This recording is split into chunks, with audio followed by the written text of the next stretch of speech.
சக்சஸ்னா நான் எதை மீன் பண்றேன்னா, என்ன பொறுத்த வரைக்கும் சக்சஸ் என்பது ஒன்றே ஒன்றுதான். என்ன சொல்லுங்க? பணம் சம்பாதிக்கிறதா, வீடு கட்டுறதா, கல்யாணம் பண்றதா, குழந்தை பெத்துக்கிறதா, ஊர் சுத்துறதா, காணாம போறதா, இல்ல காணாம போறவனை கண்டுபிடிச்சு கொடுக்கறதா? அப்படி இல்ல. இந்த உலகத்திலேயே மிகப்பெரிய விஷயம் அது. சொல்லுங்க, உங்களுக்குள் நீங்கள் காணாமல் போக வேண்டும். அப்படின்னா என்ன? நைட்டு தூங்கிட்டு இருக்கீங்க, இப்ப உங்க பேர் வந்து சுகாசினின்னு வச்சுங்க. சுகாசினி எந்திரிங்க அப்படின்னா நீங்க எந்திரிப்பீங்களா? நீங்க நைட்டு தூங்கிட்டு இருக்கும்போது கொஞ்சம் சத்தமா கூப்பிட்டா எந்திரிப்பீங்க. கேட்காத மாதிரி சுகாசினி எந்திரி, சுகாசினி எந்திரின்னு எப்படி எந்திரிப்பீங்க? நீங்க எந்திரிப்பீங்களா? படுத்து கொண்டிருப்பது உடல். நீங்க எங்கன்னு கேட்கிறேன் சார். அந்த உடலுக்குள்ளதான் இருக்கேன். சரி, உடலுக்குள்ள இருக்கீங்கன்னா நான் கூப்பிட்டா கேட்கணுமே, ஏன் கேட்க மாட்டேங்குது? இருக்கீங்க ஆனா இல்ல, அதான் மேட்ரு.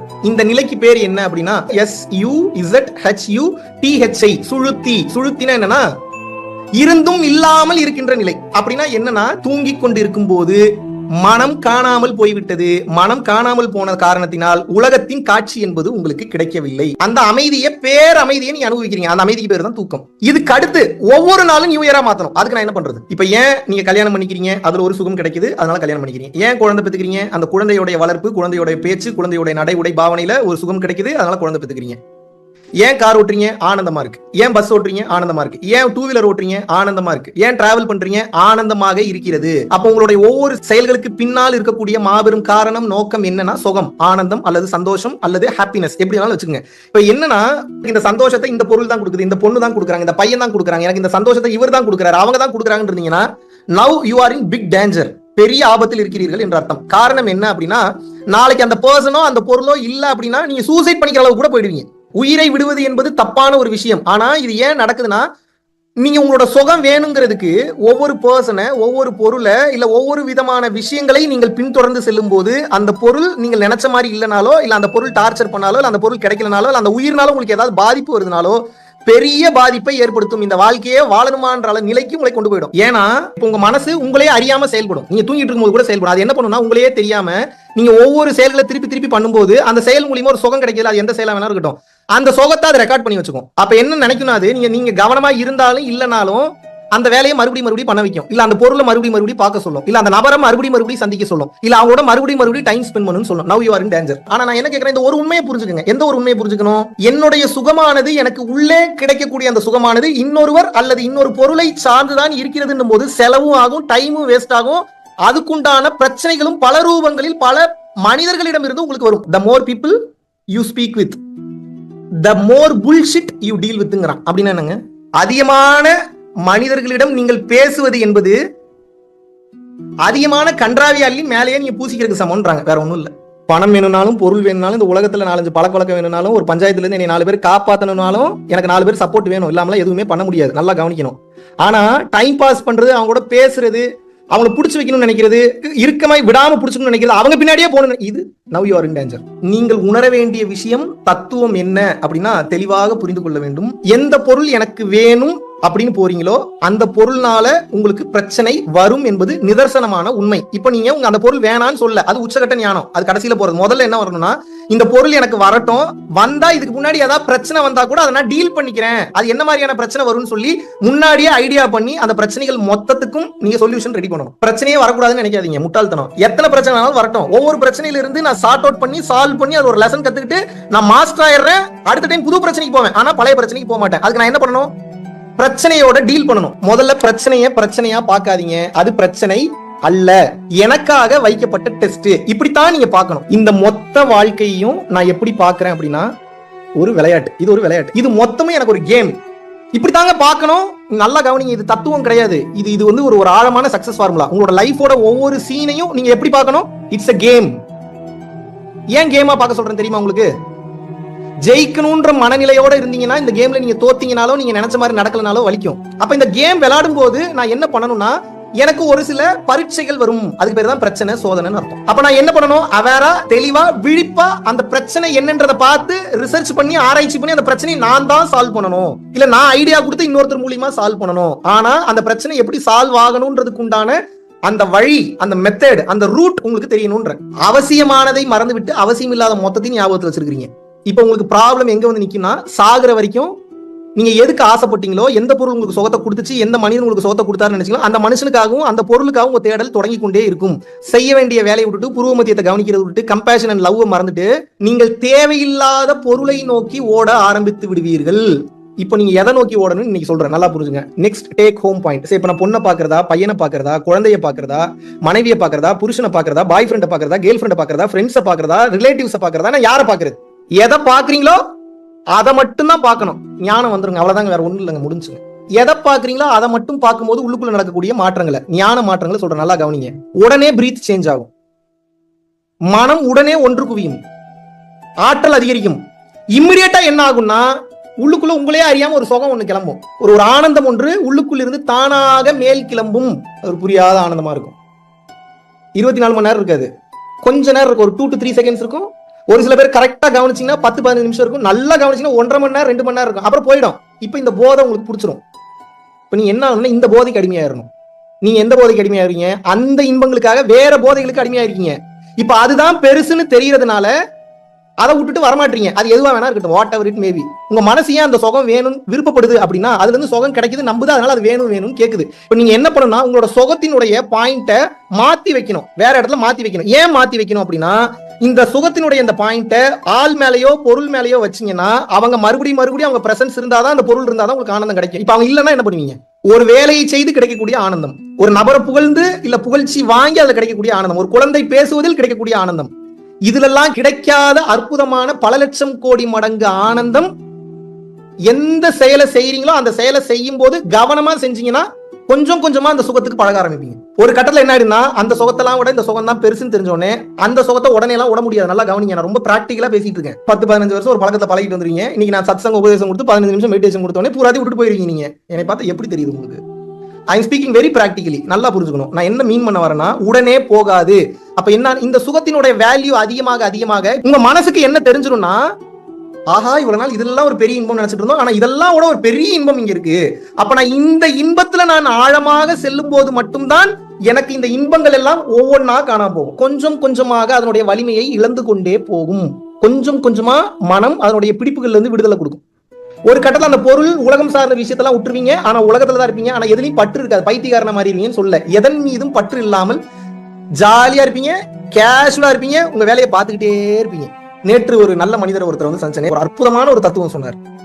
தெரிஞ்சதுதான், பட் அவர் வாயால கேட்கும் போது அது வேற மாதிரி ஒரு மீனிங்ல சொல்றாரு. அவர் என்ன சொல்றாருன்னா, வேண்டிய பொருள் உனக்கு கிடைத்தால் அது அருள், வேண்டிய பொருள் உனக்கு கிடைத்தால் அது அருள், வேண்டிய பொருள் உனக்கு கிடைக்கவில்லை என்றால் அது மாபெரும் அருள். எப்பேற்பட்ட வார்த்தைங்க இது சார்! நான் அப்படியே அவரே பார்த்துட்டு இருக்கேன். சொல்லி முடிச்சோடனே அது ரொம்ப டீப்பா உள்ள போய் ஹிட் ஆயிருச்சு, ரொம்ப ஆழமா போயிடுச்சு. தெரிஞ்ச விஷயம் தான், அதே வார்த்தையை இன்னொருத்தர் வேற ஒரு வார்த்தையை யூஸ் பண்ணி பிரயோகப்படுத்தும் அது எவ்வளவு ஆழமா போகுது பாருங்க. அப்படின்னா என்ன? வேண்டியது கிடைத்தாலும் அருள் தான், வேண்டியது கிடைக்கவில்லை என்றாலும் அது ஒரு மாபெரும் அருள் தான். இப்ப வேண்டினது கிடைச்சிருச்சுன்னா ஏத்துக்கிறீங்க, வேண்டியது கிடைக்கலன்னா ஏத்துக்க மாட்டீங்க. இப்ப பிரச்சனை இப்ப ஏத்துக்காததுலதான்.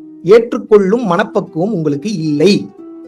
இன்னும் 1000 வருஷம் பேசினாலும் சரி சரின்னு கேட்டுட்டு மறுபடியும் ஒரு பிரச்சனை வந்ததுன்னா மனம் ஏற்றுக்கொள்ளக்கூடிய தன்மைக்கு செல்வது கிடையாது. உங்களுக்கு நான் என்ன சொல்ல வரேன் அப்படின்னா, நீங்க எந்த அளவுக்கு ஃப்ரீடமா இருக்கணும்னு நினைக்கிறீங்களோ உங்களை சார்ந்தவர்களுக்கு அதே ஃப்ரீடமா கொடுக்கணும்னு நினைங்க. முதல்ல நான் மட்டும் ஃப்ரீடமா இருக்கணும், நான் மட்டும் சுகமா இருக்கணும், நான் மட்டும் ஊர் சுத்தணும்னு நினைக்கிறீங்க. ஆனா உங்களை சார்ந்தவர்களுக்கு அந்த லிபரேஷன், அந்த ஃப்ரீடம் ஏன் கொடுக்க மாட்டீங்க?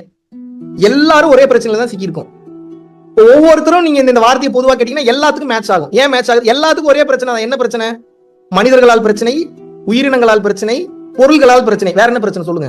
இன்னும் சிம்பிளா சொல்லலாம், மனப்பிரச்சனை, உடல் பிரச்சனை. வேற ஏதாவது பிரச்சனை இருக்கு? அந்த 2 பிரச்சனை தவிர உங்களுக்கு உலகத்துல மனம் சார்ந்த பிரச்சனை 1, உடல் சார்ந்த பிரச்சனை 2. இப்போ உங்களுக்கு நான் என்ன போதிக்கிறேன் அப்படின்னா, இந்த மனம் சார்ந்த பிரச்சனை, உடல் சார்ந்த பிரச்சனை, ஆன்ம சார்ந்த பிரச்சனை அனைத்துமே ஒவ்வொன்றாக கொஞ்சம் கொஞ்சமாக சரியாகி கொண்டே வரும். இப்போ உங்களுக்கு அந்த ஆனந்தத்தை எப்படி கிரியேட் பண்றதுன்னு சொல்றேன், நல்லா கவனிங்க. இப்போ நான் உங்ககிட்ட பேசிட்டு இருக்கேன். இப்போ நான் உங்ககிட்ட பேசிக்கிட்டு இருக்கும்போது எனது கவனம் எனது பேச்சில் மட்டும்தான் இருக்கிறது. உங்களை பாக்குறேன், ஆனா என் பார்வை உங்கள் மீது இல்லை. என் பார்வை எங்க இருக்கு? என் பேச்சில் இருக்கிறது. எனது பார்வை அல்லது கவனம் எப்படி எதுல இருக்கு? பேச்சில் இருக்கு. என் பார்வையோ அல்லது கவனமோ எப்போது பேச்சிலேயே இருக்கோ அப்பதான் வார்த்தை பிறடாது. ஏதாவது தப்பு பண்ணனா தெரியும், அடுத்தடுத்த வார்த்தை கான்பிடென்ட்டா பேச முடியலன்னா பேச முடியாது. நீங்க என்ன பண்றீங்க? பேச பேச மைண்ட் எங்கெங்கயோ ஓடுது. அப்புறம் எங்க போய் நீங்க பேச போறீங்க? பேச வந்ததே பேச முடியாது. பேச பேச அங்க ஓடுது, இங்க ஓடுது, அவரை நினைக்கிறீங்க, இவரை நினைக்கிறீங்க. ஒரு மெயில் ஒன்று டைப் பண்ண சொன்னா மெயில் டைப் பண்ணிட்டே இருக்கீங்க. 2-3 வார்த்தை வரும்போது அதுல ஏதாவது கைட் இல்ல ஃபேஸ்புக்னு வந்துருச்சுன்னா மைண்ட் ஃபேஸ்புக் போயிருது. சரி, கொஞ்சம் மினிமைஸ் பண்ணிட்டு ஃபேஸ்புக் போய் ஒரு 2 நோண்டிட்டு வந்து ஃபேஸ்புக்ல போறீங்க. ஃபேஸ்புக்ல போனோன்னு என்ன வருது? அங்க 4-5 போஸ்ட் வருது. அதுல உங்களுக்கு ரொம்ப ரொம்ப பிடிச்ச ஒரு படத்தோட ட்ரெய்லர் வேற வந்துருச்சு. அடுத்து அதை ஒரு கிளிக் பண்றீங்க, அதுல போய் உள்ள போய் பாக்குறீங்க. அதோட எண்ட்ல வந்து பாத்தீங்க அப்படின்னா வேற ஒரு படத்தோட லிங்க் வருது. இப்படியே போயிட்டு இருந்தா எப்போ உட்காந்து மெயில டிராஃப்ட் பண்ணுவீங்க? எந்த ஒரு வேலையையும் நீங்கள் முழு கவனத்துடன் ஆழமாக செய்யும் போது, நல்லா கவனிக்கணும், எந்த ஒரு வேலையும் முழு கவனத்துடன் ஆழமாக அதிலேயே கவனம் வைத்துக் கொண்டே செய்யும் போது, எந்த விஷயத்துல கவனம் வச்சிருக்கீங்களோ அந்த விஷயத்தை பத்தின எல்லா சீக்கிரட்டும் தானா புரியும். இதுதான் பெரிய சீக்கிரட். உங்களுக்கு ஏதாவது ஒரு சீக்கிரட் தெரிஞ்சுக்கணும்னு நினைக்கிறீங்களா? ஏதோ ஒன்ன பத்தி புரிஞ்சுக்கணும்னு நினைக்கிறீங்களா? யாரு சொல்லி கொடுத்தாலும் வராது. நீங்க என்ன பண்ணணும்னா கவனிச்சு ஒவ்வொரு வேலையும் பண்ணுங்க. கவனிச்சு பண்றதுன்னா என்ன, உங்களுக்கு புரியுற மாதிரி சொல்றேன். இப்ப இந்த சார்ஜர் ஒயரை நான் பாக்குறேன்னு வச்சுக்கோங்க, ஒரு எக்ஸாம்பிள், கண்ணு முன்னாடி இப்போ ஒண்ணுதான் இருக்கு, அதை வச்சு உங்களுக்கு சொல்லி காட்டுறேன். அந்த சார்ஜர் ஒயர் இருக்குன்னா சார்ஜர் ஒயரை பார்க்கும்போதே மைண்ட் வேற எங்கேயாவது ஓடக்கூடாது. பிராக்டிகலா சொல்றேன். சார்ஜர் ஒயரை பார்க்கும்போது ஒரு 2 செகண்ட்ல இருந்து 10 செகண்ட் சார்ஜர் ஒயர் பார்ப்பேன், அப்புறம் தூக்கி வீசிடுவீங்க. அப்படி பார்க்க கூடாது. நான் எப்படி பார்க்க சொல்றேன் உங்களை, கவனிங்க. இந்த சார்ஜர் ஒயர் இருக்குன்னா இது என்னது, சரி சார்ஜர் ஒயர், இது எதுக்கு இதுல கனெக்ட் பண்றோம், சார்ஜ் போடுறதுக்காக கனெக்ட் பண்றோம். இது எப்படி இதுல இருந்து சார்ஜ் ஆகுது, 5 பின் இருக்கு. 5 பின் ஏன் வச்சிருக்கான், அப்ப கீழே 5 ஹோல் இருக்கு. சரி, இந்த 5 ஹோல் வழியா அந்த 5 பின் எப்படி உள்ள போகுது, எவ்வளவு தூரம் போகுது? சரி, இந்த 5 பின் சிம்பிளா பண்ணிருக்கானா, வேற எதுலயாவது பண்ணிருக்கானா? சரி, ஓகே, இது என்ன வயர், எந்த வயர் யூஸ் பண்ணிருக்காங்க, இதை ஏன் மேக் யூஸ் பண்றான், இதுதான் கவனிக்கிறது. இப்ப இதுல உங்களுக்கு பதிலே கிடைக்கலனாலும் பரவாயில்ல, இந்த வயரை பத்தி உங்களுக்கு பதிலே கிடைக்கலனாலும் பரவாயில்ல. இந்த வயரெல்லாம் எவனாவது பார்த்துட்டு இருப்பானா, அறிவு கட்ட முட்டா பையல உங்க வீட்டுல இருக்கிறவங்க திட்டினாலும் சரி, நல்லா கவனிக்கணும். இந்த வயரெல்லாம் எவனாவது பார்த்துட்டு இருப்பானான்னு சொல்லி வீட்டுல இருக்கவங்க திட்டினாலும் சரி, நீங்க வயர்ல ஃபுல் ஃபோக்கஸ்டா இருக்கணும். 1 மணி நேரம் 2 மணி நேரத்துக்கு சொல்லல, 2 செகண்ட் பார்த்தாலும் ஃபோக்கஸ்டா பார்த்துட்டு வீசுங்க. அதை ஆராய்ச்சி பண்ணிட்டு வச்சிருங்க. ஏன்னா நல்லா புரிஞ்சுக்கங்க, ஒவ்வொரு விஷயத்தையும் கவனத்துடன் கவனமாக கையாளும் போது, பார்க்கும் போது, இந்த ஒயர் மற்றும் இதை சார்ந்த விஷயங்கள், ஒயர மாதிரியே இருக்கக்கூடிய விஷயங்கள், உயர மாதிரி உலகத்தில் இருக்கக்கூடிய மொத்த விஷயங்கள், ஒயரை ஏன் கண்டுபிடிச்சான்ற விஷயம் மொத்தமும் தானாக கொஞ்சம் கொஞ்சமாக புரிய வரும். இதனால ஃபோக்கஸ் பண்ணுங்கன்ற நான் சொல்றது தானா புரியும். யாரும் சொல்லி தர வேணாம். நீங்க போய் ஒரு பிளாக் போஸ்ட் படிக்க வேணாம், ஒரு யூடியூப் வீடியோ பார்க்க வேண்டாம், ஒரு ஆர்டிபிஷியல் இன்டெலிஜென்ஸ் கிட்ட போய் ஒரு சாட் பாட் கிட்ட போய் ஒரு டெக்ஸ்ட் மெசேஜ் அனுப்ப, நீங்க எதுவுமே பண்ண வேணாம். நீங்க ஏஐ கண்டுபிடிச்சதே நீங்க தாங்க, மனுஷன் தாங்க ஏஐ கண்டுபிடிச்சது. அப்ப மனுஷனுக்கு எப்பேற்பட்ட சக்தி இருக்கு, இது எங்க போய் நான் முட்டிக்கிறதுன்னு தெரியல. ஏஐ ரொம்ப ரொம்ப சக்தி வாய்ந்ததான், ஆனா கண்டுபிடிச்சது யாருன்னு கேட்டா மனுஷன் தான். அப்போ ஒவ்வொரு விஷயத்தையும் ஆழமாக கவனமாக எப்போது நீங்கள் கவனிக்கிறீர்களோ, அப்சர்வ் பண்ணணும். அதை என்ன பண்ணணும், கவனிப்பு என்பது ஃபர்ஸ்ட், முதல்ல என்ன, கவனம். கவனத்தினுடைய எவால்வ்டு வெர்ஷன் என்னன்னா அப்சர்விங். குழந்தைங்க கவனிப்பாங்க, மாஸ்டர்ஸ் அப்சர்வ் பண்ணுவாங்க. என்லைட்டன்ட் ஞானிகள் பீயிங்ஸ்லாம் என்ன பண்ணுவாங்கன்னா டிசால்விங் அப்படின்னா என்ன, கரைந்து போவார்கள். உடல் இருக்கும், மனம் கரைந்து காணாமல் போய்விடும். ஒவ்வொன்னையும் இந்த மனநிலையில கவனித்துக் கொண்டே வர வர வர வர வர வர வர வர வர வர ஒரு காலகட்டத்திற்கு மேல் டச் பண்ண முடியாது, உங்களை டச் பண்ண முடியாது. Which means materialistically, financially, fundamentally, soulfully, mindfully, willfully, thoroughly, joyfully, அந்த லீ இந்த லீ, எத்தனை லீ இருக்கோ அத்தனை லீ போட்டுக்குங்க. எல்லா லீலையும் உயர்ந்த கட்ட ஆன்மாவாக மாறி விடுவீர்கள். காரணம் என்ன, ஃபோக்கஸ் பண்ணி முதல்ல கத்துக்கிட்டீங்க. அப்புறம் சில பல மாசம் ஃபோக்கஸ் பண்ணி ஒவ்வொரு வேலையை செய்ய செய்ய அப்சர்வ் பண்ண உள்வாங்கி கத்துக்கிட்டீங்க. இப்ப நீங்க கேக்குறீங்க, எப்படா 365 நாளும் பேசுற, எப்படா உன்னால புது புது கண்டென்ட்டா பேச முடியுது? இன்னும் 100 வருஷம் இருந்தாலும் 100 வருஷம் புது புது கண்டென்ட் என்னால பேச முடியும். ஏன்னா அடிப்படை ஒண்ணுதான். அந்த அடிப்படையை வச்சு வெளியில என்ன வேணா பேசலாம். அடிப்படையை புரிஞ்சுக்கிட்டீங்கன்னா வெளியில என்ன வேணா பேசலாங்க, தெளிவா பேச முடியும், சரியாக பேச முடியும். ஏன் பேசணும், பேசினா தானுங்க நமக்கு வேண்டும் என்கின்ற ஒரு விஷயத்தை இந்த உலகத்துல அச்சீவ் பண்ண முடியும். கம்யூனிகேஷன் இல்லாம இந்த உலகத்துல என்ன இருக்கு சொல்லுங்க? கம்யூனிகேஷன் இல்லாம இந்த உலகத்தை ஏதாவது அச்சீவ் பண்ண முடியுமா உங்களால? அப்ப கம்யூனிகேஷன்ன்றது பேசுறது இல்ல, மத்தவங்களுக்கு புரியுற மாதிரி பேசுறதுதான் கம்யூனிகேஷன். எனக்கு தெரிஞ்சதை நீ கேட்கணும், அதெல்லாம் கம்யூனிகேஷன். இவனுக்கு என்ன சொன்னா புரியும், இதுதான் கம்யூனிகேஷன். எனக்கு ஒரு விஷயம் தெரியும், இதை நீ கேட்டே ஆகணும். டயர்ட் ஆயிடுவான், போர் அடிச்சிரும், போயிருவான், தூக்கம் வந்துடும், கடுப்பாயிரும், அடுத்த டைம் மீட் பண்ணவே மாட்டாங்க.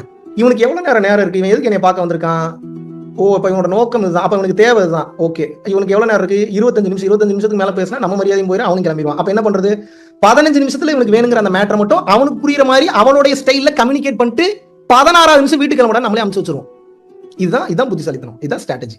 இவ்வளவு நாள் உங்களுக்கு வெளிப்படையான விஷயத்த பேசி பேசி புரிய வச்சிட்டேன். மனதை கவனி, உடலை கவனி, புருவ மத்தியத்தை கவனி, காணாமல் போ, கரைந்து போ, ஆன்ம உருக்கமாக இரு, ஆனந்தமாக இரு, மனம் என்ன சொன்னாலும் இதெல்லாம் வெளிப்படை. ஒவ்வொரு மாதம் வரக்கூடிய பௌர்ணமி சத்சங்கம், 2வது ஒவ்வொரு மாதம் வரக்கூடிய மாத சிவராத்திரி சத்சங்கம். இது 2 சத்சங்கத்திலும் இனிமேல் நான் எதை பற்றி இந்த ஆன்லைன் ஜூம்ல அதிகமாக பேச போகிறேன் என்றால் தெளிவாக புரிந்து கொள்ள. In-depth core. இன்டெப்த் கோர்னா என்ன, புருவ மத்தியத்தை கவனிங்கன்னு இப்ப சொன்னா நீ என்ன கண்ண மூடி கவனிப்பீங்க, மேல பார்த்துட்டு சாம்பவி முத்திரையில கவனிக்கிறீங்கன்னு வச்சுப்போம். இதுக்கப்புறம் எந்த இடத்துல கவனிக்கணும், அதை எப்படி கவனிக்கணும், அந்த இடத்துல என்ன பாயிண்ட் இருக்கு, அந்த பாயிண்ட கவனிக்கும் அது இப்படி பேச போறேன், இவ்வளவு டீடைலா பேச போறேன். இது புருவ மத்தியத்துக்கு மட்டும் சொல்ல, நீ எல்லா விஷயத்தையுமே ரொம்ப இன்டெப்தா பார்க்க போற. இறைவன்ட்ட முறையிடுங்க, இறைவன்ட்ட கெஞ்சுங்கன்னு இப்ப நான் சொல்றேன்னு வச்சுக்கோங்க. நீ எப்படி போய் கெஞ்சுவீங்க, இறைவா எனக்கு பண்ணு, அப்படி போய் கெஞ்சுவீங்களா? அப்படிலாம் கெஞ்சுனீங்கன்னா நடக்கும். அந்த கெஞ்சுறது எப்படி கெஞ்சுறது, எங்க உட்காரணும், எப்படி கெஞ்சணும், எப்படி சொன்னா அந்த இறைவனுக்கு அது ரொம்ப புரியும், இறைவனுக்கு எல்லாமே புரியும். இருந்தாலும் இறைவன் என்னை கேட்க வேண்டும் என்றால் என்ன வார்த்தைகளை இந்த அளவுக்கு இன்டெப்தா நீ ஒவ்வொரு கிளாஸும் செல்ல இருக்கிறது. ஏன்னா அணுவிற்குள் அணுவாய் அப்பாலுக்கு அப்பாலாய் போய் பார்க்கணும்னு ஆசைப்படுறேன். நான் ஏன் இவ்வளவு நாள் இதை பேசலன்றதுக்கு ஒரு காரணம் இருக்கு. புரியாதுங்க உங்களுக்கு, எங்கெங்க புரியும் உங்களுக்கு இதே குழம்புது. நான் இன்னும் டீப்பா இப்ப நான் உங்களுக்கு ஒண்ணு சொல்றேன். உங்களுடைய முதுகுத்தண்டுக்கு பின்னால், முதுகுத்தண்டு இருக்கக்கூடிய பின்னால் இருக்கக்கூடிய அந்த முதுகுத்தண்டுல சென்டர் பாயிண்ட், இன்ஃபேக்ட் அந்த அனாகதா சக்கரம் இருக்கக்கூடிய அந்த முதுகுத்தண்டு பாயிண்ட்ல ஒரு சின்ன ஒரு நாடி இருக்கு. அங்க அந்த நாடியில உங்க கவனத்தை வச்சீங்கன்னா வேற ஒன்று நடக்கும். இப்ப நான் அந்த இடத்தை எப்படி சொல்றது உங்களுக்கு? இந்த மாதிரி நிறைய பாயிண்ட்ஸ் இருக்கு. ஆனா இதை நான் சொன்னா புரியாது உங்களுக்கு, கதை மாதிரி போயிடும். இப்போ ஓரளவுக்கு உங்களுக்கு புரிஞ்சிருச்சு. இதனாலதான் பரம்பொருள் யோகத்தை ரொம்ப வெளிப்படையா நான் வெளியிட்டது. காரணம் என்னன்னா, இந்த கிளாஸ்ல பேசக்கூடிய கண்டென்ட்டை ரொம்ப வெளிப்படையா நம்ம வந்து யூடியூப்ல வந்து வெளியிடுறோம். நிறைய பேர் அதுல தெளிவு நிலைக்கு வந்துட்டாங்க. இன்னும் அடுத்தடுத்த கட்டம் பேசுறதுக்கு எனக்கு ஈஸியா இருக்கும். நான் ஏன் எல்லா கண்டென்ட்டையும் வெளிப்படையா வெளியிடுறது உங்களுக்கு புரிய வைக்கிறேன். நல்லா புரியும். இங்க நிறைய இறைவன் கொடுத்துட்டாரு, ஏகப்பட்டதை கொடுத்துட்டாரு. இப்ப நான் எல்லாத்தையும் கொட்டணும் அப்படின்னு வந்து நான் நினைச்சேன் அப்படின்னா பாதி பேருக்கு புரிய மாட்டேன். அப்ப அடிப்படையில இருந்து சொல்லி கொடுத்துட்டு வரணும். அப்படின்னா என்ன, அவனுக்கு அதனுடைய அடிப்படை மொத்தமும் புரிய வேண்டும். அப்ப அந்த வீடியோ எடுத்து போட்டு எடிட் பண்ணி ரெகுலரா போடும்போது என்ன புரிஞ்சிருச்சு உங்களுக்கு. அடுத்து பயிற்சி சொல்லி கொடுத்தேன், அதோட வேல்யூ புரிஞ்சுது, அதோட ஃபீட்பேக் கேட்கும்போது அதனுடைய அற்புதங்கள் புரிஞ்சுது. அப்ப தொடர்ச்சியா பயிற்சி பண்ணும்போது அதனுடைய ஆனந்தம் புரியுது. இப்ப இந்த பயிற்சி எல்லாம் கடந்து இப்ப நம்ம என்ன பார்க்க போறோம்னா, எவ்வளவு டெப்தா உள்ள போறோம், இந்த பயிற்சியை எப்படி இன்னும் பாசிட்டிவா மாத்த போறோம். நீங்க இன்னும் கொஞ்ச நாள் தொடர்ச்சியா வந்தீங்கன்னா உட்கார்ந்த இடத்துல இருந்து உங்களையே மேஜிக் பண்ண வைக்கிற அளவுக்கு உங்களை என்னால் ரெடி செய்ய முடியும். But it will take more time. கொஞ்சம் காலகட்டம், உடனே ஆகாது, கொஞ்சம் காலகட்டம் ஆகும். மிராக்கிள் பண்ணணும், இன்னொருத்தங்க வாழ்க்கையில மிராக்கிள், உங்க வாழ்க்கையில மிராக்கிள் அசால்ட்டா நடக்காது. விட்டுருங்க. ஒரு கட்டத்துல டயர்ட் ஆயிடும் உங்களுக்கு. மிராக்கிள பார்த்து என்னடா இத்தனை மிராக்கிள் நடக்குது நம்ம வாழ்க்கையில, இத்தனை மிராக்கிள், அப்படி டயர்ட் ஆயிடும் உங்களுக்கு. அப்ப அடுத்தவர் வாழ்க்கையில நடக்கக்கூடிய மிராக்கிள்ஸ், மாற்றம் ஏற்படுத்தக்கூடிய அந்த விஷயம் எல்லாமே எதை சார்ந்து இருக்கிறது என்றால் ஆழம்னா என்ன? இன்சைட், நுண்ணறிவு. அதை போய் ஆராய்ச்சி பண்ணணும். இன்னும் நம்ம போனு, வாட்ச், பர்ஸ், ஃப்ரிட்ஜ் இதவே இன்னும் ஆராய்ச்சி பண்ண ஆரம்பிக்கல. நம்ம எதை ஆராய்ச்சி பண்ண ஆரம்பிக்கிறோம்? அதுக்குள்ள போயாச்சு, இறைவன் வரைக்கும் போயாச்சு. அதனாலதான் ஆரம்பத்திலிருந்து இந்த 3 வருஷம், கிட்டத்தட்ட 3 வருஷம் 4 மாதங்கள் நினைக்கிறேன். யூடியூப் சேனல் ஆரம்பிச்சு 4 வருஷம் ஆகுது. அபிஷியலா ரெஜிஸ்டர் பண்ணி 3 வருடம் 4 மாதங்கள் ஆகுதுன்னு நினைக்கிறேன். உங்களுக்கு அடிப்படை போட்டு, விதைய போட்டு, உங்களை செடியா வளர்த்து இப்ப மரமா கொண்டு வந்துட்டேன். இப்ப நீங்க மரம் தான். இப்போ எனக்கு சொல்லி கொடுத்தவரு மறைச்சு வச்சுதான் சொல்லி கொடுத்தாரு. இப்ப அந்த மாதிரி நானும் மறைச்சு வச்சுதான் சொல்லி கொடுக்குறேன். எத்தனை பேர் இதுல பலன் அடைஞ்சிருப்பாங்க சொல்லுங்க பார்ப்போம். நான் தெளிவாக உங்களுக்கு புரிய வைக்க வர வேண்டிய அந்த விஷயம் என்ன அப்படின்னா, பொருள் மற்றும் மனிதன் மீது பற்று வைக்காதே. அதுக்குண்டான காரணம் தான் ஏன் இருக்கிற இந்த 1 மணி நேரம் சத்சங்க போல நேரம் பேசுனது. பொருள் மேலேயும் மனுஷன் மேலேயும் ஏன் பற்று வைக்காத? இது எனக்கு தெரிஞ்சது தானே, வலிக்கும். இதுவும் தெரிஞ்சது தானே, எப்படி வலிக்கும், எங்க வலிக்கும், எவ்வளவு தூரம் வலிக்கும், என்னெல்லாம் பண்ணுன்றத இப்ப இவ்வளவு நேரம் பேசினேன். இப்ப நீங்க என்ன பண்ணணும்னா, இவ்வளவு நாள் இதெல்லாம் பெரிய சுகம் நினைச்சீங்க, இதை விட்டுருங்க. இதோட பெரிய சுகம் ஒண்ணு இருக்கு, இதை புடிச்சுக்கங்க. இந்த சுகம் அதிகமாக மத்ததெல்லாம் காணாம போயிரும் தானா. இப்படி மத்ததெல்லாம் காணாம போகும்போது தேவையில்லாத நபர்கள் உங்களை விட்டு விலகி செல்வார்கள், தேவையில்லாத மனிதர்கள் உங்களை விட்டு விலகி செல்வார்கள். நீங்க என்ன நினைச்சீங்க, ஏதோ தப்பு பண்ணிட்டோம்னு நினைக்கிறீங்க. அப்படி இல்ல. 2 பேருக்கு இறைவன் நல்லது பண்ணியிருக்கிறார். நல்லா புரியும். உங்களை விட்டு ஒருத்தவங்க விலகி போறாங்கன்னா, உங்களோட அவங்க இருந்தா அவங்களுக்கும் பிரச்சனை, அவங்களோட நீங்க இருந்தா உங்களுக்கும் பிரச்சனை. அதனால என்ன பண்ணுவார், நேக்கா ரூட்டை போட்டு பிரிச்சு விட்டுருவார். ஒரு காலகட்டத்துக்கு மேல என்ன வரும், அந்த புரிதல் வரும்போது, ஆஹா ஆமா தப்பா புரிஞ்சுக்கிட்டோம் போல, ஓ இதுதான் மேட்டரான்னு சொல்லும் போது அந்த இடத்தில் கண்ணீர், கவலை மட்டுமே இருக்கும், புரிதல் மட்டுமே இருக்கும். அந்த இடத்தில் பிரச்சனைகள் இருக்காது. இப்ப நான் என்ன சொல்றேன்னா, 80 வயசுக்கு அப்புறம் புரிஞ்சுக்க வேண்டிய விஷயத்தை தயவு செஞ்சு இப்பயே புரிஞ்சு தொலைங்க. நான் என்ன புரிஞ்சுக்க சொல்றேன், சுகத்துக்கு அடிமையா இருக்கீங்க. அந்த சுகம் அழியக்கூடாது, நிரந்தரமானதா இருக்கணும், இறைவனை அடைய வைக்கக்கூடிய சுகமா இருக்கணும். அந்த சுகத்தை பிடிச்சீங்கன்னா தான் நீங்க இறைவன்ட்ட போக முடியும், வந்த வேலையை முடிக்க முடியும். இப்ப வந்த வேலையை முடிக்கிறதுனா என்ன பண்ணணும், சுகம் காணணும். எதுல சுகம் காணணும், எனக்குள் சுகம் காண வேண்டும். எனக்குள் நான் எப்படி சுகம் காண்றது? முதலில் கவனித்தல், 2வது உள்வாங்குதல், 3வது கரைந்து விடுதல். Awareness, observing and dissolving. முதல்ல கவனிக்க ஆரம்பிச்சீங்கன்னா தான் இதை கவனிக்கணும் புரியும். அப்புறம் அப்சர்வ் பண்ண ஆரம்பிக்கிறீங்க, அப்சர்விங், உள்வாங்குறீங்க, ஒவ்வொன்றையும் உள்வாங்குறீங்க. அதுல உங்களுக்கு நல்லது வந்தாலும் சரி, கெட்டது வந்தாலும் சரி, அதை விட்டுருங்க, முதல்ல உள்வாங்க, அப்பதான் புரியும். ஒரு கட்டத்துக்கு மேல் டிசால்விங், இந்த அப்சர்விங் அதிகமாக அப்புறம் பாருங்க கையிலேயே பிடிக்க முடியாது. ஒவ்வொன்றையும் கவனிச்சீங்கன்னா எனக்கு மேல பேசுவீங்க. நான் சொல்ல வந்த விஷயம் என்ன தெரியுமா, இந்த மொத்த நியூ இயர் செலிப்ரேஷன், இந்த மொத்த நியூ இயர் சத்சங்கம், இதுக்கப்புறம் ஒவ்வொரு வருடங்களும் நீங்கள் உங்கள் குழந்தைகளுக்கு விட்டு வைத்து செல்லக்கூடிய சொத்து என்ன தெரியுமா? உங்க பிள்ளைங்களுக்கு படின்னு சொல்றது 2வது, ஊர் சுத்துன்னு சொல்றது 2வது, பிடிச்சதை சாப்பிடு, என்ன வேணாலும் பண்ணுன்றதெல்லாம் அப்புறம். முதல்ல என்ன சொல்லி கொடுக்கணும்னா, நீங்க இதை ஒண்ணு மட்டும் சொல்லி கொடுங்க, உங்க பையன் ஞானியா மாறிடுவான், உங்க பொண்ணு ஞானியா மாறிடுவாங்க. இந்த ஒண்ணு மட்டும் சொல்லி கொடுங்க. என்ன? செயலம் முன்னாடி செய்யாத, முதல்ல மனசை கொண்டு போய் அங்க நிறுத்தி, இந்த செயல் செஞ்சா என்ன அவுட்கம் வரும்னு சொல்லி முதல்ல ஒரு பிளான் போட்டு ஸ்கெட்ச் போட்டு முடிச்சிடணும். அப்புறம் தான் செயலுக்கே போகணும். 99.99% mind work, 0.1% field work, 99.99% observe, 0.1% do it. 99.99% மைண்ட்லயே ஒரு முடிவு கொண்டு வந்து சரி பண்ணிருங்க. அப்புறம் செயலுக்கு போங்க. செயலுக்கு போயிட்டு சரி பண்றேன்னு பண்ணக்கூடாது. Now you are in danger. மாட்டிப்பீங்க, எல்லா பிரச்சனையும் வந்துடும். அதாவது ஆன் த ஸ்பாட்ல போய் நான் மேனேஜ் பண்ணிக்கிறனாலும் பண்ணலாம். கொஞ்சம் புத்திசாலித்தனத்தோட கவனத்தோட அப்சர்வ் பண்ணீங்கன்னா இன்னும் சிறப்பாக செய்யலாம். பிளான் போடுங்கன்னு உங்களை சொல்லல, கவனமா இருங்கன்ற. நல்லா கவனிங்க. உங்க கண்ணு முன்னாடி தெரியக்கூடிய மொத்த பில்டிங்ஸும் இங்க இருந்து வெளியே வந்ததுதான். உங்க கண்ணு முன்னாடி தெரியக்கூடிய ஒவ்வொரு உயிர்களும் இங்க இருந்து வெளியே வந்ததுதான். உங்க கண்ணு முன்னாடி தெரியக்கூடிய ஒவ்வொரு பொருட்களும் இங்க இருந்து தான் வெளியே வந்து. அப்படின்னா இங்க தெளிவா இருந்தா தான் இங்க முதல்ல வெளியவே வரும். இங்கேயே தெளிவில்லை, இங்க எப்படி வெளியே வரும்னு கேட்கறேன். எப்படி உங்களுக்கு ரிசல்ட் வரும்? வருமா? அதனால தான் சொல்றேன், இங்க ஒர்க் பண்ணுங்க, இங்க ஒர்க் பண்ணுங்க. அப்படின்னா என்ன? ஒரு செயல் செய்வதற்கு முன்னால், இப்ப நீங்க எல்லாம் 1 மணி நேரம் 2 மணி நேரம் யோசிச்சு ஒரு செயலை செய்வீங்க.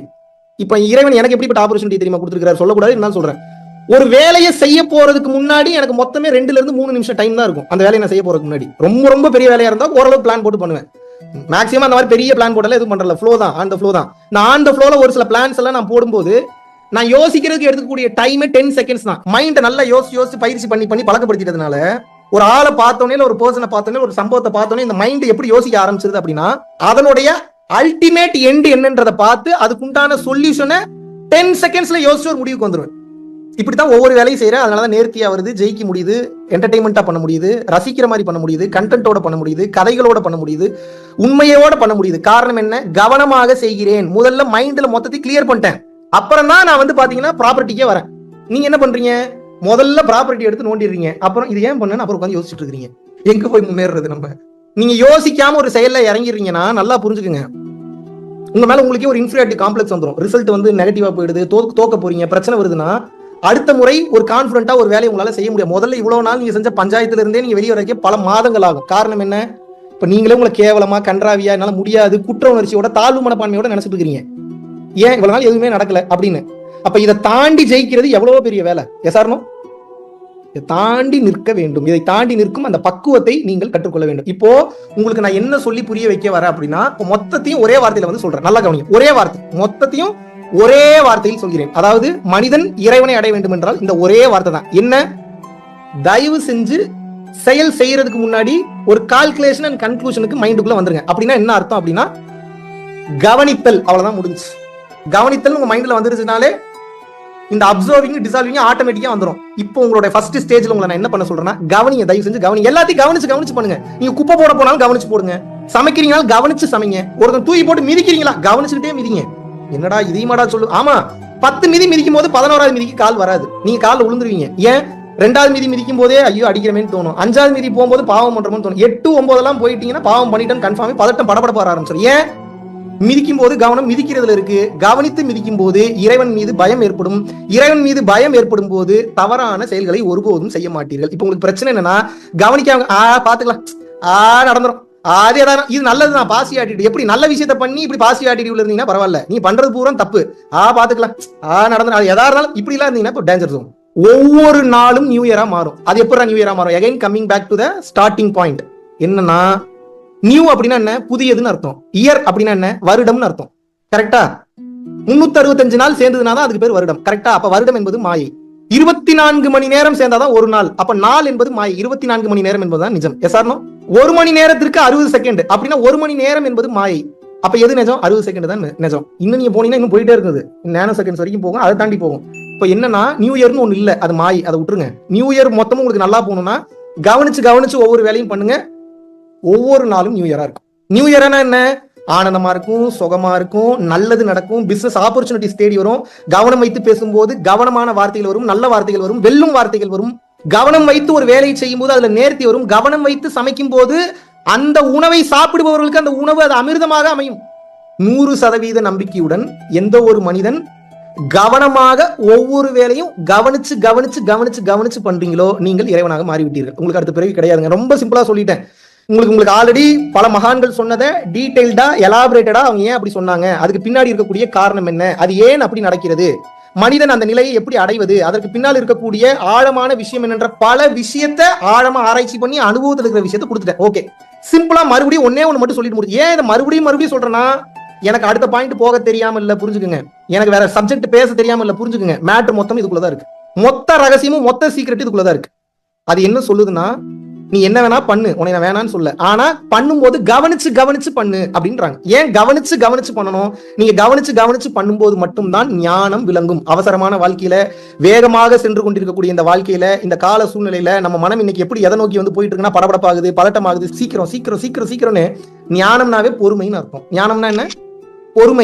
பொறுமைனா அது ஒரு குவாலிட்டி கிடையாது, நல்லா புரிஞ்சுக்கணும். பொறுமைனா அது ஒரு பெரிய குவாலிட்டி அப்படி கிடையாது. பொறுமைனா என்ன அப்படின்னா, அது ஒரு நிலை. கவனித்து ஒவ்வொரு வேலையும் செய்து கொண்டே வரும்போது எளிதர உங்களுக்கு அடுத்த பிறவி கிடையாது. அது எப்படா கவனிச்சு பண்றதுக்கு அடுத்த பிறவி இல்லைன்றதுக்கு எப்படா முடிச்சு போடுற?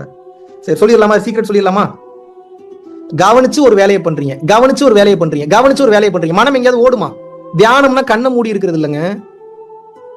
மனதை அலைப்பாயாம இருக்க விடுறதுக்கு பேர் தான் ஞானம், அதுக்கு பேர் தான் தவம். இப்போ 1 மணி நேரத்துல இருந்து 1.5 மணி நேரம் உங்ககிட்ட பேசுறேன், என் மனம் எங்கும் அலைபாயவில்லை. அப்போ இந்த 1 மணி நேரத்துல இருந்து 1.5 மணி நேரம் நான் பேசினேன்னா தியானம் பண்ணிட்டு இருந்தேன். இந்த 1 மணி நேரத்துல இருந்து 1.5 மணி நேரம் என் மனநிலை எங்கேயும் ஓடவில்லை, எதை நோக்கியும் ஓடவில்லை. சத்தியமா சொல்றேன், வேற எந்த சிந்தனையுமே இல்லை எனக்கு. ஃபுல் ஷார்ப்பா இருக்கேன், கண்ணை கவனிச்சீங்கன்னா தெரியும், ஃபுல் ஃபோக்கஸ்ட், ரேசர் ஷார்ப்பா இருக்கு. அப்படின்னா என்ன அர்த்தம்? கவனம் ஒன்று குவியும் போது, ஷார்ப் ஆகும் போது கண்கள் வலிமையானதாக, சக்தி வாய்ந்ததாக மாறிவிடும், சித்தம் தெளிந்து விடும். ஒரு கட்டத்திற்கு மேல் இறைவன் உள்ளுக்குள் இருந்து உபதேசம் செய்ய ஆரம்பிப்பார். Literally you can realise it. ஏதோ பேசி ஏதோ காதுல ஏதோ பிரச்சனை வந்துருச்சு அப்படி இல்ல, பேசுறது கேட்கும் இல்ல, புரியும், தானா புரியும் எல்லாமே. இது எப்படிங்க புரியும்ன்றீங்க? சரி, ஓகே. இப்ப நீங்களும் ஒருத்தர் உட்காந்து பேசிட்டு இருக்கீங்க, ஒரு 1.5 மணி நேரம் பேசுறீங்க, டக்குன்னு ஒருத்தர் என்ன பண்றாரு, வாட்ச்ல டைம் பாக்குறாரு, மறுபடியும் உங்கள்கிட்ட சிரிச்சுட்டே பேசுறாரு. நீங்க என்ன நினைப்பீங்க? ரொம்ப மொக்க போட்டம் போல, ஏதோ வேலை இருக்கு போல நினைப்பீங்க. கரெக்டா நினைப்பீங்களா மாட்டீங்களா? இப்போ அவர் உங்ககிட்ட எதுவுமே சொல்லல, என்ன சொல்ல, டைம் ஆயிடுச்சுன்னு எதுவுமே சொல்லல. ஆனா இது எப்படி உங்களுக்கு புரிஞ்சுது? அந்த செய்கையை பார்த்ததுனால புரிஞ்சுது இல்லையா? அந்த மாதிரி ஒவ்வொன்னையும் கவனமா பாருங்க, புரிஞ்சிடும் எல்லாமே தானா. இவ்வளவுதாங்க. இதுக்கு மேல எப்படி இதுக்கு என்னத்தை தாங்க சொல்றேன், எல்லாத்தையும் சொல்லிட்டேங்க. ஃபாலோ பண்ணி தொலைங்க தயவு செய்து. கவனித்து செய்யும் போது, கவனம் ஒன்று குவியும் போது இறை சக்தி பரிபூரணமாக கிடைக்கும். கவனம் வைத்து ஒவ்வொரு வேலையும் செய்யும் போது மனம் அலைபாயாது. மனம் நின்றுச்சுன்னா வந்த வேலை நின்றுச்சு. மனம் முதல்ல ஓடும், அப்புறம் நிற்கும். அப்புறம் இப்போ ஓடிட்டே இருக்கு, நிக்க மாட்டேங்குது. தூக்கத்துல மட்டும் தான் நிக்குது. அதுக்கு மேல அதுக்கு மேல வந்து பாத்தீங்கன்னா மற்ற நேரத்தில் நிக்கவே மாட்டேங்குது. பயிற்சி பண்ண ஓடும், நிக்கும், மறுபடியும் வேகமா ஓடும், அப்புறம் நிக்கும், அப்புறம் கொஞ்சமா ஓடும், அப்புறம் இதுக்கு ஒரு பேட்டர்னே இல்லை, எப்படி வேணாலும் போகும். ஒரு 3-4 வருஷம் இல்ல குறைஞ்சது ஒரு 5-6 வருஷம் தொடர்ச்சியா இந்த ஒரு நிலையில நான் சொன்ன இந்த விஷயங்களை பிராக்டிஸ் பண்ணும்போது மட்டும்தான் கெட்டதெல்லாம் வெளியே போய், பதட்டம் படப்படப்பெல்லாம் வெளியே போய், கர்ம பதிவுகள்லாம் அழிந்து அதுக்கப்புறம் ஒரு காமன் கம்போஸ்டான ஒரு ஸ்டேட்டுக்கு வருவீங்க. அப்புறம் வரும் பாருங்க, என்ன பிரச்சனை வந்தாலும் பார்த்துக்கலாம்டா, என்னடா அப்படி வந்துருவீங்க. என்ன இவ்வளவுதானே? இல்லைங்க உங்க வீடு தீப்பிடிச்சு சரிதான், சரி ஃபயர் சர்வீஸ்க்கு ஃபோன் பண்றான். இல்லைங்க ஃபயர் சர்வீஸ் வந்து அணைக்க முடியும். நான் என்னடா பண்றது, ஃபயர் சர்வீஸே அணைக்க முடியல, அப்புறம் நான் என்னடா பண்றது? வீடு இன்னொரு வீடு கட்டிப்போம். இல்ல சார் லோன்ல எடுத்திருக்கு, வீடு இன்சூரன்ஸ் கிளைம் பண்ணிப்போம். இல்லைங்க வீடு இன்சூரன்ஸே போடல, சரி விடுறா, இந்த ஜென்மத்தை செத்து போயிட்டு அடுத்த ஜென்மத்தையாவது வந்து ஒரு வீடு கட்டிக்கிறேன். இந்த மனநிலையில இருக்கணும். இது எப்பேற்பட்ட மனநிலை? நீங்க எல்லாம் அடுத்த பிறவியே வேணான்னு கேக்குறீங்க. நான் எப்படி கேட்கிறேன்? இறைவா பிறவா நிலை வேண்டும், அப்படியே பிறந்தாலும் உன்னை மறவா நிலை வேண்டும். எப்படி? லாம் தான், ஆம் இல்ல லாம். லாம் என்ன? நடக்கலாம், இருக்கலாம், செய்யலாம், வைக்கலாம். நீங்க என்ன பண்ண? இருக்கணும், வைக்கணும், சொல்லணும், செய்யணும். எவ்வளவு பிரச்சனை அது? இது மூலியமா ஏதாவது பிரச்சனை எனக்கு வருமா? உங்களுக்கு எந்த பிரச்சனையும் வராது. அப்ப எனக்கு ஏதாவது பிரச்சனை வருமா? வரலாம், வரலாமையும் போகலாம். உங்களுக்கு ஞானம் கிடைச்சிருச்சா? கிடைச்சிருக்கலாம், கிடைக்காமலும் இருக்கலாம். நீங்க சித்தரா? இருக்கலாம், இல்லாமையும் இருக்கலாம். என்னடா ஏதாவது ஒரு கரெக்டான ஆன்சர் சொல்ற. கரெக்டான ஆன்சரை இறைவன் ஒருவனை தவிர வேற யாராலையும் சொல்ல முடியாதுங்க. அப்ப இது என்ன கரெக்டான ஆன்சர்? சரியா பேசு. எதுங்க சரி, எது தப்பு? உன் அறிவுக்கு, உன் தெளிவுக்கு, உனக்கு புரிஞ்சதுக்கு இது சரி. உன்னோட மிக சிறந்த ஆக சிறந்த அறிவாளியை கூட்டு வந்து நான் பேசுறது தப்புன்னு ப்ரூவ் பண்ண முடியும், சரின்னு ப்ரூவ் பண்ண முடியும். இப்ப நான் பேசுறது சரியா தப்பான்ற வெர்டிக்ட், அந்த தீர்ப்பு எனக்கு உங்ககிட்ட இருந்து வேண்டாம். ஏன் எனக்கு உங்ககிட்ட இருந்து என்ன வேணும்? உன் வேலையை நீ பாரு, என் வேலையை நான் பாக்குறேன். உன் வேலையை நீ பாரு, என் வேலையை நான். இல்ல நம்ம இந்த காலத்துல நம்ம தான் ஒன்றிணைந்து டிராவல், அப்படிலாம் ஒண்ணும் இல்லை. இறைவன் ஒருவர் தான் கடைசி கூட்டு போறாரு. அப்ப இதுக்கு என் கூட டிராவல் பண்ணிட்டு இருக்க? உங்களோட ஒரு பயணத்துக்காக வந்திருக்கேன். அந்த பயணத்துல ஒரு சில விஷயத்தை கத்துப்பேன். கத்து முடிச்சோன்னே நீங்க இருன்னு சொன்னாலும் அந்த பர்சன் கூட இருக்க மாட்டாங்க, டிராவல் பண்ணி போயிருவாங்க அடுத்த கட்டத்துக்கு. அடுத்த சாப்டர், அடுத்த வாழ்க்கையில அடுத்த கட்டத்தை நோக்கி நகர ஆரம்பித்து விடுவார்கள். அவர்களுக்கு நன்றி சொல்லிவிட்டு, வணக்கம் சொல்லிவிட்டு நம்ம எதை நோக்கி போனோம், வாட் நெக்ஸ்ட், அதுல கவனமா இருக்கணும். 1988 ஒருத்தவங்களை திட்டிட்டு போனதை 2024 வரைக்கும் நீங்க நினைச்சிட்டு இருக்கீங்கன்னா உங்களை மாதிரி முட்டாள நான் என்னன்னு சொல்றது? இந்த 30 வருஷத்துல ஒவ்வொரு நாளும் இறைவன் ஒவ்வொரு லெசன் வச்சிருக்கிறார். நீங்க என்ன பண்றீங்க? புது புது லெசன்ஸ் கத்துக்கிறதுக்கு தயார் நிலையில் இல்லாம பழசையே நினைச்சு புதுசா வந்த எல்லா டாஸ்கையும் வேஸ்ட் ஆகிட்டீங்க. இறைவனுடைய பிளான் என்ன? ஒரு நாள் 24 மணி நேரம், 80 வருஷமும் ஒவ்வொரு நாளும் ஒவ்வொரு அனுபவத்தை கொடுத்து ஒவ்வொரு பாடத்தை கொடுக்குறாரு. நீங்க என்ன பண்றீங்க? குழந்தையா இருக்கிற வரைக்கும் ஓகே, 16-17 வயசு வரைக்கும் ஓகே, டீன் முடிஞ்சு 20 ஸ்டார்ட் ஆகும், சுயநலம் அதிகமாகும். அப்படி 21, 22, 23 போக குடும்ப கமிட்மெண்ட், ஃபேமிலி, அது இது, அப்புறம் குழந்தை குட்டி, அப்படியே போக அப்புறம் இருக்கமாயிரும், மைண்ட் ஸ்ட்ரெஸ் ஆயிரும், செத்து போயிருங்க ஒரு கட்டத்துல, டென்ஷன் ஆகி கடுப்பாய். இப்ப நான் என்ன சொல்றேன் அப்படின்னா, என் வேலை எனக்கு சிறப்பாக இருக்கிறது, உன் வேலை உனக்கு சிறப்பாக இருக்கிறது. உங்க வேலையை நீங்க பாருங்க, என் வேலையை நான் பாக்குறேன். உங்க வேலையில நான் தலையிட மாட்டேன், உதவி பண்றேன் நீங்க விருப்பப்பட்டா. என் வேலையில நீங்க தலையிடாதீங்க, கேட்கிறேன் எனக்கு உதவி தேவைப்பட்டால். ஒவ்வொருத்தரும் அவங்க வேலையை முடிக்கிறக்கா வந்திருக்கோம். அவங்க வேலையை தனித்தனியா தான் முடிக்க முடியும். நீங்க நினைக்கிற மாதிரி ஒரு பஞ்சாயத்தை கூட்டி நாட்டாம சரத்குமார் ஐயா அவர்களை வர வச்சு பஞ்சாயத்து பேசிலாம் முடிக்க முடியாது. உங்க பஞ்சாயத்தை யார் முடிக்கணும்? நீங்க தான் முடிக்கணும், தனியா தான் முடிக்கணும். வேணா இன்னும் ஒருத்தரை மட்டும் கூட வச்சுங்க, இறைவன், அவருக்கு பேர் என்ன? அப்ப அப்கோர்ஸ் நீங்க யாரு? அனாதை.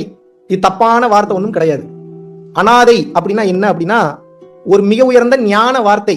இது எப்ப எல்லாத்துக்கும் புரியும் அப்படின்னா, வயது கடந்ததுக்கு அப்புறம் குடும்பம், நம்மை சார்ந்தவர்கள், நம்ம நண்பர்கள் எல்லாரையும் சொல்ல, ஒரு சில நபர்கள் நமக்கு செய்யக்கூடிய அந்த ஒரு எதிர்மறையான விளைவுகளினால் உங்களுக்கு புரிய ஒரு 85-90 வயசுல இத்தனை வாழ்க்கை வாழ்ந்து இத்தனை பேர் கூட இருந்து இத்தனை பேரம் பேத்தி எடுத்து இன்னும் அனாதை தானா? இது எப்ப தெரிய வரும்?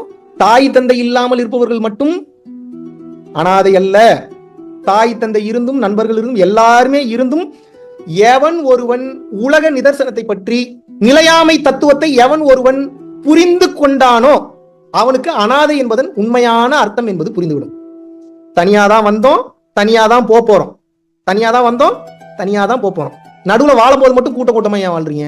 கூட்டமா வாழ்றது பிரச்சனைன்னு சொல்ல, 1,00,000 பேர் கூட நீங்க இருங்க, உங்களை நான் வேணான்னு சொல்ல. ஆனா அந்த 1,00,000 பேர் கூட உங்களது வாழ்க்கையை நீங்க, நான் என்ன சொல்றேன்னா உலகம் சார்ந்த வாழ்க்கையை பயணம் செய்து கொண்டே போகும்போது எதை பற்றியும் கவலைப்படாமல் இருக்கக்கூடிய அந்த தன்மையை கொஞ்சம் கொஞ்சமாக நீங்கள் வளர்த்து கொள்ள வேண்டும்.